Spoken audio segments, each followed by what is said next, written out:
네, 오늘 말씀의 제목은요, 그리스도인은 천국의 시민권자입니다 라는 제목입니다. 우리 옆에 계신 분들에게 이렇게 한번 인사하겠습니다. 당신은 천국의 시민권자입니까?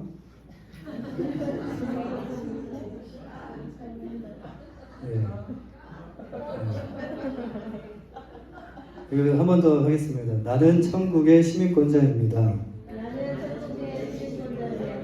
네. 놀라셨죠? 그리스도인은 천국의 시민권자입니다. 아멘이십니까? 여러분, 나라가 크든지 나라가 작든지 또 나라가 강하든지 나라가 약하든지 그 상관없이 세상에 많은 나라가 있습니다. 많은 나라가 있죠.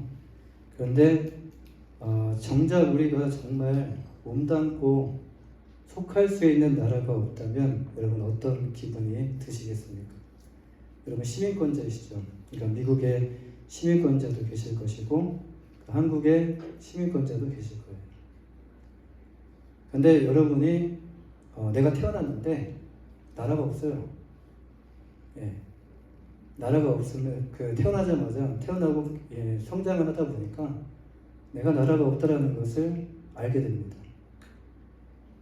그러면 나라가 없다라는 그것을 딱 알게 되었을 때 여러분 어떤 기분이 드시겠습니까? 이 전쟁으로 인하여 나라를 잃어버린 나라도 있죠. 근데 나라가 없는 서름, 내가 속할 나라, 내가 몸담고 있을 나라가 없다면 그 서름, 여러분 이것이 어떤 느낌인지 여러분 알고 계십니까? 이런 것을 생각할 때 우리나라가 크든 우리나라가 작든 우리나라가 이렇게 강하든 약하든 그 상관없이 지금 우리가 속할 수 있는 나라가 있다는 것은 정말 감사한 일입니다. 아멘이십니까? 정말 감사한 일이에요. 이 전 세계 나라의 수가 몇 개 정도 있는가 확인해 봤더니 약 228개가 있더라고요. 근데 228개 외에도 사람들이 있죠. 나라를 인정받지 못한.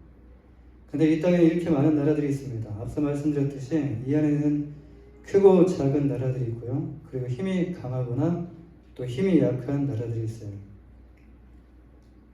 그런데 여러분 육신의 세계에만 지금 우리가 살고 있는 이 육신의 세계에만 이렇게 나라가 많습니다. 우리가 이 땅을 떠나서요. 이제 육신의 세계를 벗고 이제 영적인 세계에 들어섰을 때 나라는 딱 하나만 존재해요. 성경에서 보면 하나님의 나라가 존재합니다. 성경은 이와 같이 우리에게 단 하나의 나라만 소개합니다. 성경은 우리에게 천국과 지옥에 대해서 말씀하죠. 근데 지옥은 나라가 아니에요. 지옥도 나라잖아요 라고 생각할 수 있어요. 딱 두 군데잖아요. 근데 천국은 나라고 지옥은 나라가 아니에요. 여기서 천국은 하나님의 나라를 의미합니다. 하늘나라, 하나님 나라. 그렇다면 지옥은 무엇을 의미하는 것일까요? 지옥은 나라가 아니라 지옥은 감옥과 같은 곳이에요. 주님은 지옥에 대해서 이렇게 말씀하셔요. 마가복음 9장 48절 49절 말씀에 거기에서는 구더기도 죽지 않고 불도 꺼지지 아니하느니라. 우리가 이 땅을 떠났을 때 이제 영적인 세계에 들어가게 되는데 두 가지 중에 하나에 우리가 들어가게 돼요. 그런데 지옥에 대해서 뭐라고 말씀하시냐면 이 주님께서 말씀하신 거예요. 거기에서는 구더기도 죽지 않고 불도 꺼지지 아니하느니라. 불이 있다라는 겁니다. 사람마다 불로서 소금치듯 함을 받으리라. 이렇게 이 땅을 떠나면 둘 중에 하나 안에 분명하게 우리가 들어가게 된다는 거예요. 여러분 둘 중에 하나를 선택하라면 어디를 선택하시겠습니까? 이 땅에서는 여러분 우리가 선택을 할 수 있어요. 지금 육신의 몸을 입고 있을 때는 우리가 이것에 대해서 선택할 수 있어요. 예수님을 믿으면 구원을 받고 예수님을 믿으면 천국에 들어갈 수 있어요. 지금 이 자리에서만. 이 땅을 떠나서는 우리가 결정할 수가 없어요. 지금 이 선택은 이 땅에서만 할 수 있습니다. 매주마다 교회 안에서 이 말씀이 선포가 돼요. 매주마다 하나님께로 다시 돌아오라고 말씀이 전해져요. 이 땅을 떠나면 우리가 원하고 우리가 원하지 않고를 떠나서요, 자동으로 둘 중에 한 곳에 우리가 가게 된다는 거예요. 그런데 하나님은 우리 모두가 구원받아서 천국에 들어가기를 원하십니다. 하나님은 선하신 분이시고, 하나님은 인자하시고, 하나님은 긍휼을 베푸시며, 하나님은 자비로우신 분이셔요. 그 디모데전서 2장 4절 말씀에서 바울 사도가 하나님은 모든 사람이 구원을 받으며 진리를 아는 데에 이르기를 원하시느니라 라고 말씀해요. 구원의 대상이 제한되지 않습니다. 하나님께서 구원의 대상을 제한시키지 않으셨어요. 하나님은 모든 사람이 구원받기를 원하셔요. 지금도 기다리고 계세요. 지금도 주님께서 재림하실 수 있지만 참고 기다리고 계십니다. 또한 이어지는 디모데전서 2장 6절에서 그가 모든 사람을 위하여 무엇을 주셨냐면 예수 그리스도를 이 땅 가운데 주셨어요. 그리스도를 대속물로 주셨어요. 기약에 이르러 주신 증거니라라고 말씀을 해요. 또한 요한복음 3장 17절 말씀에 보면요, 하나님이 그 아들을 세상에 보내신 것은 세상을 심판하려 하심이 아니요, 주님께서 이 땅에 오신 이유가 이 땅을 심판하시기 위해서 보내신 것이 아니라 그로 말미암아 세상이 구원을 받게 하려 하심이다라고 말씀하십니다. 그러니까 예수님께서 이 땅에 오신 이유가 모든 사람들을 구원하시기 위해, 하나님은 우리가 지옥에 가기를 원하신다라는 말씀은요, 여러분 성경에 단 한 구절도 기록되어 있지 않습니다. 이와 같이 성경을 읽지 않으면 하나님을 오해하게 돼요. 그 성경에는 하나님께서 죄를 범한 인간의 구원을 위해 행하신 일들이 무엇인지 낱낱이 기록되어 있어요. 성경 어떤 구절에도 구원에 관한 행하신 일들이 기록되어 있어요. 구약에서도 기록되어 있고 신약에서도 기록되어 있어요. 이 골로새서 1장 13절의 말씀에서 그가 우리를 흑암의 권세에서 건져내사 그의 사랑의 아들의 나라로 옮기셨으니, 누가요? 하나님께서 예수 그리스도를 통해서 흑암의 권세에서 하나님의 나라로 우리를 옮기셨다는 거예요. 우리가 할 수 없는 것, 인류의 죄를 위하여 예수 그리스도께서 십자가에 달려 죽으셨어요. 그리고 예수 그리스도를 통하여 우리가 어떻게 되었죠? 구원을 받아서 하나님의 자녀가 되었고 하나님의 나라의 시민이 되었다라는 말씀이에요. 이렇게 성경 안에는 이와 같은 말씀들이 참 많이 있어요. 사단은 눈으로 보지 못하게 하고요, 그리고 귀로 듣지 못하게 해서 이제 하나님을 오해하게 만듭니다. 다른 말을 듣게 만들어요. 왜곡시켜서 전하는 그 말씀을 또 듣게 만들어요. 그러면서 하나님을 오해하게 만들어요. 하나님이 나를 미워하신다네, 하나님이 나를 싫어하시는 것 같아, 이렇게 하나님을 오해하게 만듭니다. 이 사단은요, 하나님이 우리를 미워하셔서 우리를 우리의 마음대로 살지 못하도록 만드신다라고 자꾸 우리의 귀에 속삭입니다. 근데 우리가 우리의 마음대로 한 결과가 무엇이죠? 자, 아담과 하와가 마음대로 한 결과가 뭐예요? 마음대로 했어요. 자유의지를 주셨어요. 근데 아담과 하와가 마음대로 한 결과가 어떤 결과를 낳게 됐죠? 죄로 인해서 영원한 죽음에 이르게 된 것. 죄로 인해서 영원한 죽음에 이르게 된 것이 바로 인간의 우리의 정욕대로 한 결과가 아닐까요? 하나님께서 우리가 해결할 수 없는 영원한 죽음의 문제를 해결하시기 위해서 독생자 되시는 예수 그리스도를 이 땅에 보내셨고요.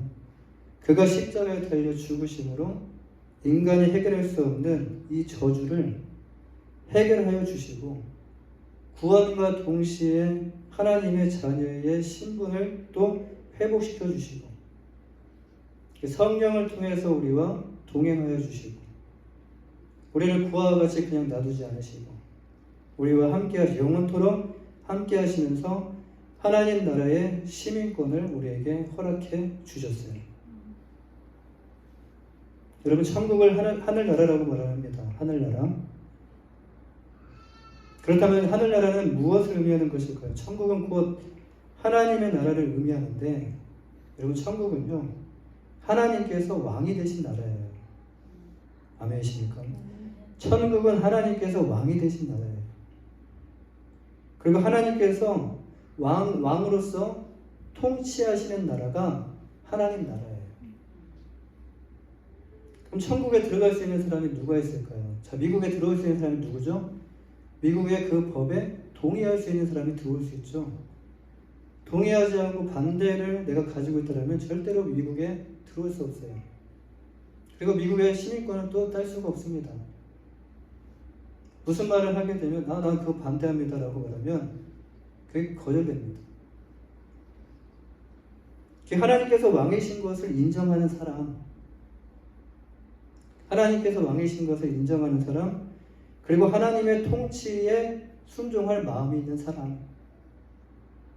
하나님의 나라는 하나님이 왕이시고 통치하시기 때문에 그 하나님의 말씀에 순종할 수 있는 사람, 또한 하나님께서 구원주로 보내신 예수 그리스도를 믿는 사람이 하나님 나라에 들어갈 수 있습니다. 그러니까 우리의 모든 생각을 다 내려놓으셔야 돼요. 우리의 마음을 다 내려놓으셔야 돼요. 우리의 뜻 다 내려놓으셔야 돼요. 절대적으로 하나님을 왕으로 인정하고 절대적으로 하나님의 말씀에 순종할 수 있는 그 마음을 우리가 계속적으로 말씀을 통해서 훈련하셔야 돼요. 그렇다면 여기서 우리가 생각해 봐야 하는 것은 예수 그리스도를 믿는다는 것은 무엇을 의미하는 것일까라는 질문이에요. 믿는다는 것이 무엇을 의미하는 것일까요? 믿는다는 것.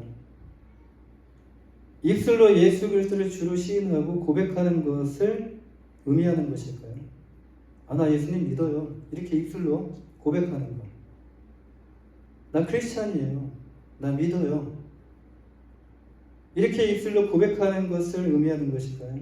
여러분, 고백에는요 두 가지가 있어요. 하나는 마음으로 믿어 입으로 고백하는 거, 입술로 고백하는 거.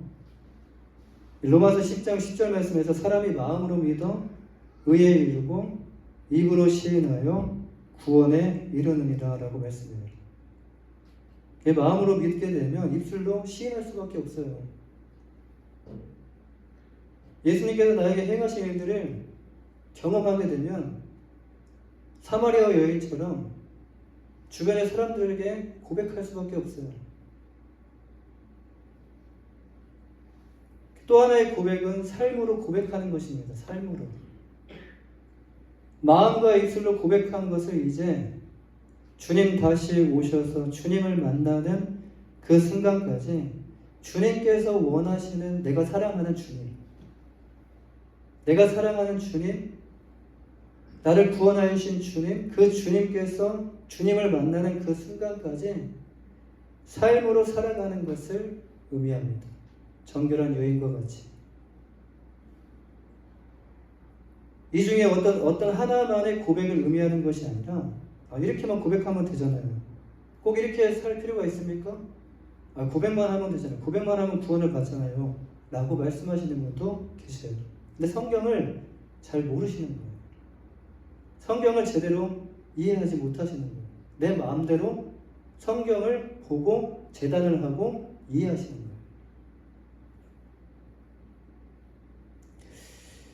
이 중 어떤 하나만의 고백을 의미하는 것이 아니라 믿음에는 이렇게 두 가지의 고백이 병행되어야 돼요. 이 두 가지의 고백이 우리의 삶 가운데 필요합니다. 입술로서도 고백을 하고 우리의 삶으로서도 하나님 앞에 고백하는 것. 그렇다면 삶의 고백은 무엇을 의미하는 것일까요? 오늘 본문 17절 말씀에서 바울 사도는요, 형제들아 너희는 함께 나를 본받으라. 그리고 너희가 우리를 본받은 것처럼 그와 같이 행하는 자들을 눈여겨보라라고 말씀을 해요. 교회에 와서 보셔야 될 게 뭐예요? 눈여겨봐야 돼요. 누가 누구를요? 그리스도를 따르는 자들을 눈여겨보셔야 돼요. 교회 안에 다 모여있잖아요. 주일날. 그러니까 주일이 지나게 되면 세상 가운데 흩어지기 때문에 누가 그리스도인지 잘 몰라요. 근데 우리가 눈여겨보면서 쉽게 볼 수 있는 공간이 어디냐면 주일날 교회 와서 보시는 거예요.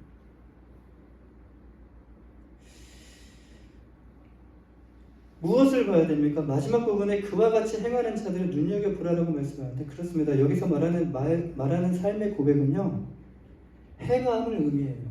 행함. 우리는 성경을 통해서 이 땅을 살아가는 하나님의 자녀들을 향한 하나님의 뜻이 무엇인지를 발견할 수 있어요. 우리가 성경을 보실 때 정말 기도하시면서 보셔야 돼요. 어떤 말씀이 나에게 나올지 몰라요. 내가 필요한 말씀이 나올 수도 있고 내가 원하지 않는 말씀이 딱 나올 수도 있어요. 그럼 내가 원하지 않는 말씀이 나오면 어떡합니까? 에이 이거 아니야 하면서 덮어버립니까? 성경을 읽다 보니까 이 말씀은 은혜가 되는데 점점 가면 갈수록 막 은혜가 떨어져요.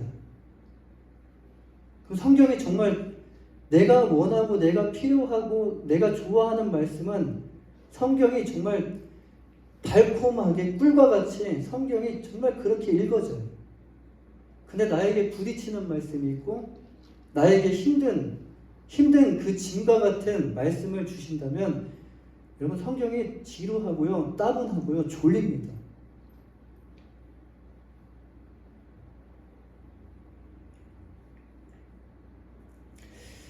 우리는 성경을 통해서 예수님을 보게 되는데 신약의 사복음서를 통해서 예수님께서 어떤 삶을 사셨는지를 우리는 볼 수가 있어요. 근데 예수 그리스도를 통하여 하나님께서 기뻐하시는 하나님의 자녀들의 삶이 무엇인지를 또 우리가 볼 수가 있습니다. 예수님은 하나님의 아들로서 이 땅 가운데 육신의 몸을 입고 오셨기 때문에 예수님은 흠이 없어요. 죄가 없어요. 그리고 예수님은 하나님을 기쁘시게 했고 예수님은 하나님의 영광을 위해서 마지막 그 십자가까지 지셨어요. 여기서 우리가 볼 수 있는 것은요, 예수님을 통해서 하나님의 자녀가 어떤 삶을 살아가야 되는지, 하나님께서 기뻐하시는 삶이 어떤 삶인지 우리는 신약의 사복음서를 통해서 잘 볼 수가 있습니다. 근데 주님께서 제자들에게 이 땅을 살아가면서 행해야 하는 하나님의 뜻이 무엇인지 이렇게 말씀하셔요. 요약하셔서 이렇게 말씀하시는데 요한복음 15장 12절 말씀에 내 계명은 곧 내가 너희를 사랑한 것 같이 너희도 서로 사랑하라 하는 이것입니다. 하나님께서 사랑한다고 하셨습니다. 그러나 말씀으로만 눈앞에 보여지는 것이 없어요. 그래서 예수님이 직접 오셨어요. 예수님께서 사랑이 무엇인지 가르쳐 주시고 사랑하는 것들을 주님께서 보여주셨어요. 그래서 예수님께서 이렇게 말씀하셔요. 내가 너희를 사랑한 것 같이. 이것은 하나님의 말씀이에요. 하나님이 내가 너희를 사랑한 것 같이라고 말씀하시는 거예요. 무엇을 행하라고 말씀하십니까? 예수 그리스도께서 우리를 사랑한 것 같이 우리 또한 서로 사랑하라라고 말씀을 하십니다. 이것이 바로 우리가 행해야 하는 하나님의 가장 중요한 성경을 쭉 짜게 되면 나오는 단어가 딱 하나의 사랑입니다. 하나님 사랑, 이웃 사랑이에요. 이 요한 사도는 요한일서 3장 18절 말씀에서 자녀들아 우리가 말과 혀로만 사랑하지 말고 행함과 진실함으로 하자라고 말씀하고 있으며 이어지는 그 3장 22절 23절 말씀에도요. 무엇이든지 구하는 바를 그에게서 받나니 이는 우리가 그의 계명을 지키고 그 앞에서 기뻐하시는 것을 행함이라. 그의 계명은 이것이니 곧 그 아들 예수 그리스도의 이름을 믿고 그가 우리에게 주신 계명대로 서로 사랑할 것이라고 말씀하십니다. 이것이 우리가 곧 본을 받아야 할 것이고요. 이것이 곧 우리가 따라서 행해야 하는 말씀이에요. 베드로전서 2장 21절 말씀에 이를 위하여 너희가 부르심을 받았으니 그리스도도 너희를 위하여 고난을 받으사 너희에게 본을 끼쳐 그 자취를 따라오게 하려 하셨느니라. 이 본을 끼치신 이유가 뭐예요? 그 자취를 따라오게 하시기 위해. 여기서 본이라는 헬라어는요, 후포그란 모스인데요. 어떤 것을 그대로 베끼려고 종이 밑에 놓는 원형이라는 뜻을 가지고 있어요. 언제 이것을 잘 사용하죠? 지금은 잘 모르겠습니다. 옛날에는 그 아이들이 종이 밑에다가 이렇게 원형을 놓고 그 따라서 글자를 쓰면서 배웠어요. 이와 같이 우리도 예수 그리스도가 우리를 위해 놓으신 이 본을 따라, 이 본의 발자취를 따라, 이 자취를 따라서 우리가 걸어가야 된다는 말씀입니다. 우리는 성경 속에서 나타난 그분의 발자취, 그분의 발자취를 따라서 한 걸음 한 걸음 우리가 걸어감으로써 그분의 본을 따를 수가 있다는 거예요. 이 발자취로 번역된 그 헬라어 이크노스는요, 바퀴 자국을 의미해요. 그리고 저기 바닷가에 보면 그 발자국 있죠? 그 발자국을 의미한다. 이렇게 우리는 그리스도의 발자국을 따라서 그리스도께서 밟으신 그 걸음을, 그 발자취를 그냥 밟으면서 따라가는 거예요. 다른 걸 요구하지 않습니다. 그냥 예수님께서 그 길을 걸어가셨던 그 발자취를, 그 발자취를 거기에 발을 대면서 따라가는 것을 의미합니다. 주님은 하나님께서 기뻐하시는 의로운 길을 걸어가셨으며 그 길을 가는 동안 많은 부당한 그 고난을 당하시면서 견디셨어요. 우리는 성경을 통해서 예수님의 삶을 유심히 살펴볼 필요가 있는데요. 주님은 예수님을 믿는 것이, 그러니까 주님은 그 하나님을 믿는 것이요, 무엇인지, 하나님을 믿는 것이, 그 믿음이라는 것이 무엇인지, 또 인간의 몸을 입고 우리에게, 친히 인간의 몸을 입고 오셔서 우리에게 하나님을 믿는 그 믿음이 무엇인지를 가르쳐 주셨어요. 주님께서는 제자들에게 하나님을 믿는 믿음이 무엇인지, 하나님을 섬기고 이웃을 섬기는 그 섬김이 또 무엇인지, 그리고 사랑이 무엇인지, 또 용서가 무엇인지, 그리고 겸손이 무엇인지 성경을 통해서 주님께서 제자들에게 말씀하시면서 본을 보이시면서 가르쳐 주셨어요. 주님께서는 제자들에게 마태복음 23장 3절 말씀에서 이렇게 말씀하셔요. 이 바리새인들을 말씀하시는 건데, 그러므로 무엇이든지 그들이 말하는 바는 행하고 지키되, 지금 바리새인들, 서기관들이 말하는 것들은 다 옳은 말이니까 행하고 지키되 그들이 하는 행위는 본받지 말라. 그들은 말만 하고 행하지 아니한다. 주님은 우리가 하나님 앞에 어떻게 행해야 하는지를 가르쳐 주셔요. 오늘 본문 17절 말씀에서 바울 사도는요, 그와 같이 행하는 자들을 눈여겨보라라고 이렇게 말씀을 해요. 우리의 푯대 되시는 주 예수 그리스도를 바라보며, 우리가 바라봐야 될 대상, 주 예수 그리스도를 바라보며 동시에 우리는 또 누구를 바라봐야 되냐면 천국을 향하여 다름질하는 성도 한 사람 한 사람을 바라보셔야 돼요. 인내하며 참으며 견디는, 믿음으로 살아가려고 하는 그 성도의 모습을 보셔야 돼요. 그리스도의 삶을 본받아 함께 달려가야 되는, 지금 우리의 공동체가 그런 공동체라는 말씀이에요. 본을 봐야 되고, 그리고 그것을 함께 행하는 공동체가, 교회 공동체가 되어야 된다는 말씀이에요. 우리가 이렇게 해야 하는 이유가 무엇이죠? 여러분, 우리 주변에 이렇게 신앙생활을 하지 못하도록 방해하는 방해꾼들이 너무 많아요. 가장 가까운 방해꾼이 누굽니까? 내 생각이죠. 내 마음이죠. 오늘 본문 18절 말씀에서 바울 사도는요, 내가 여러 번 너희에게 말하였거니와 이제도 눈물을 흘리며 말하노니 여러 사람들이 그리스도의 십자가의 원수로 행하느니라. 바울 사도는 지금 빌립보 교회 성도들을 향해서 눈물로 호소하며 편지를 하고 있어요. 교회 안에 들어와 그리스도의 몸된 교회를 어지럽히고 그리스도의 몸된 교회를 점점 무너뜨리려고 하고 있기 때문에 그래요. 바울 사도가 말하는 그리스도의 십자가의 원수들은 누구를 의미하는 것일까요? 오늘 본문의 앞뒤 문맥을 이렇게 살펴보면 이들은 율법주의자일 수도 있어요. 유대 율법주의자일 수도 있어요. 근데 또는 영지주의자일 수도 있어요. 이 둘 모두일 수도 있어요. 이 둘 다를 향해서 말하는 것일 수도 있어요. 그런데 이들이 하는 것이 무엇이에요? 교회 안에 들어와서 교회 밖에서 이들이 하는 것이 무엇입니까? 지금 이들은 율법을 앞세워가지고요, 그리스도의 대속의 은혜를 통해 하나님이 값없이 내려주시는 그 십자가의 은혜를 반대하고 있는 거예요. 십자가로 너희들이 구원받는 것이 아니다 라고 반대하는 거예요. 죄인들이 하나님께 용서를 받도록 하기 위해서 메시아 대신 그리스도께서 십자가에 못 박혀 죽으셔야만 했는데, 이 사실이 유대 율법주의자들의 귀에는요 정말 거슬리게 들리는 것이었기 때문에 이러한 복음은 그들에게 정말 불쾌하고요, 정말 어리석은 것이었어요. 십자가의 그 복음이 어리석게만 들리는 거예요. 보이는 거고.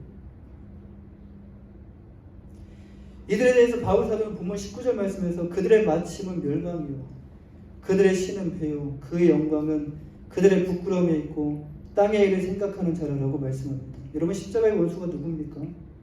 땅의 일을 생각하는 자, 육신의 일을 생각하는 자, 육체의 일을 생각하는 자가 십자가의 원수라는 거예요. 골로새서 3장 2절 말씀에서 바울 사도는요, 위의 것을 생각하고 땅의 것을 생각하지 말라라고 말씀을 해요. 여기서 위의 것은 무엇을 의미합니까? 하나님 우편에 앉아 계시는 그리스도 예수를 바라보며 생각하라는 말씀이에요. 우리의 믿음의 주가 되시는 예수 그리스도를 바라보라는 말씀이에요. 우리가 정말 바라봐야 할 대상, 우리가 정말 봐야 할 말씀, 책, 우리가 바라봐야 될 대상은 예수 그리스도시며 우리가 봐야 될 진리의 책은 하나님의 말씀인 성경이라는 거예요.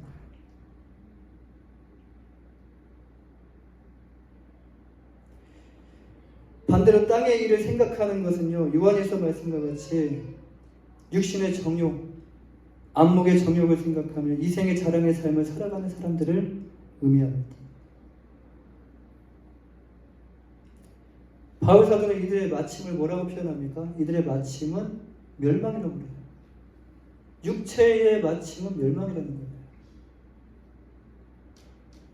또한 그들의 신은 배라고 말합니다. 그들의 신, 그들이 섬기는 신은 배라고 말하는데 이것은 곧 육체의 쾌락과 육체적 욕망을 의미합니다. 그들의 영광은요, 그들의 부끄러움에 있다고 말해요. 결국 그들이 당하는 것은 무엇입니까? 부끄러운 거라는 거예요.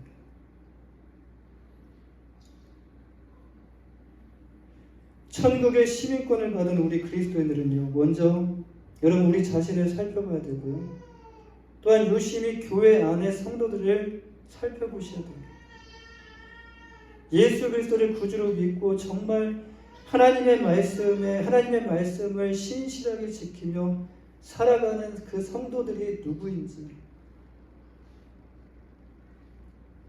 우리가 살펴보셔야 돼요. 그리고 그들과 함께 해야 됩니다. 꼭 그들의 나무라라고 살피라는 것이 아닙니다. 만약에 그렇게 우리 교회가 살지 못한다면 무엇을 하셔야 됩니까? 기도하셔야 돼요. 지난주에 우리 김봉수 목사님께서 말씀 전해주신 것처럼 교회가 말씀이 있어야 되고 교회가 성령이 계셔야 돼요. 그들을 정죄하고 그들을 나무라라고 살피라는 것이 아닙니다. 교회가 그렇게 될 수 있도록 함께 기도의 자리에 나와 기도하라는 거예요. 교회를 다닌다고 해서 다 신실한 것이 아닙니다. 교회 안에 들어올 때 자기의 우상을 숨기고 들어온 사람들이 많아요. 다 버리고 들어가야 되는데 다 버리고 하나님 앞에 나아가야 되고 하나님을 인정하며 하나님의 말씀에 순복하며 나아가야 되는데 저도 마찬가지고 우리 안에 숨겨진 우상들이 너무 많아요.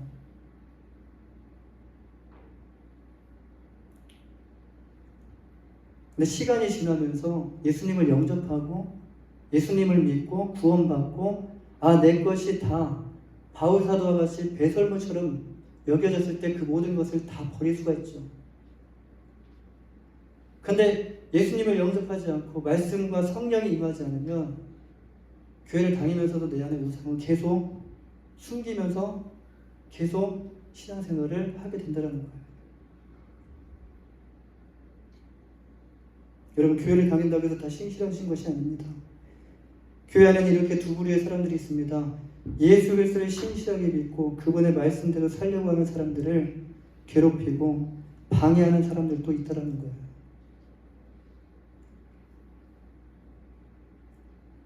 사랑하는 여러분, 우리 그리스도인들은요, 천국의 시민권을 받은 사람으로서 우리를 죄악으로부터 구원한 자, 곧 다시 오실 주 예수 그리스도를 기다리는 공동체인 줄 믿습니다.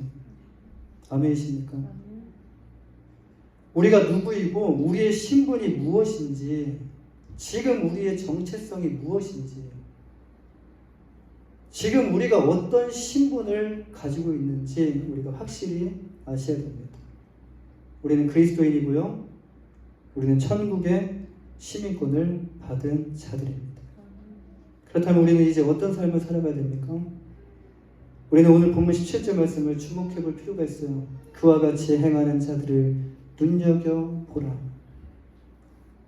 하나님께서 기뻐하시는 삶을 행하는 자들을 눈여겨봐야 되고요, 그리고 내가 그렇게 살아가려고 하셔야 돼요.